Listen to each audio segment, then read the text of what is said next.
लाल लाल है अड़हुल माई के चढ़ले चरनिया हो कि लाले फुलवाना लाल लाल है अड़हुल माई के चढ़ले चरनिया हो कि लाले फुलवाना हो कि लाले फुलवाना माई के काला साप चढ़े हो कि लाले फुलवाना माई के काला साप चढ़े हो कि लाले फुलवाना।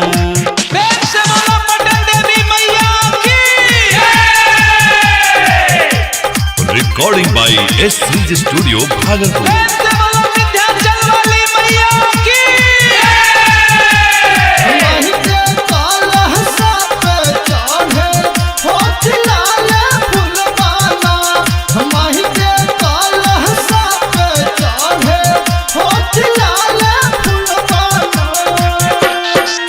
पूजना के बेरिया हो माई के पानवा के पतवा और बेल पतैया ना पूजना के बेरिया हो माई के पानवा के पतवा और बेल पतैया ना हो कि बेल पतैया ना माई के काला साप चढ़े हो कि बेल पतैया ना माई के काला साप चढ़े हो कि बेल पतैया ना।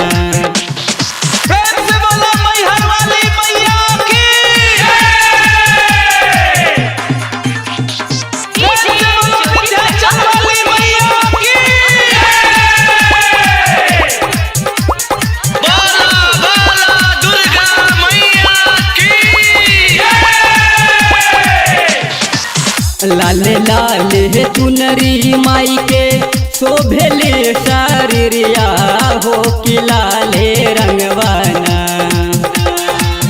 लाल लाल है चुनरी माई के शोभले शरीरिया हो कि लाले रंगवाना हो कि लाले रंगवाना माई के लीला रात बिंदिया हो कि लाले रंगवाना माई के लीला रात बिंदिया हो कि लाले रंगवाना। एस सीरीज फिल्म्स की धमाकेदार प्रस्तुति। बोली बोली पहाड़ा वाली माई की माही के काला साप चढ़े हो कि लाले फुलवाना माही के काला साप चढ़े हो कि लाले फुलवाना। अमवा न भावे माई के महुआ न भावे हो कि निमिये गछियाना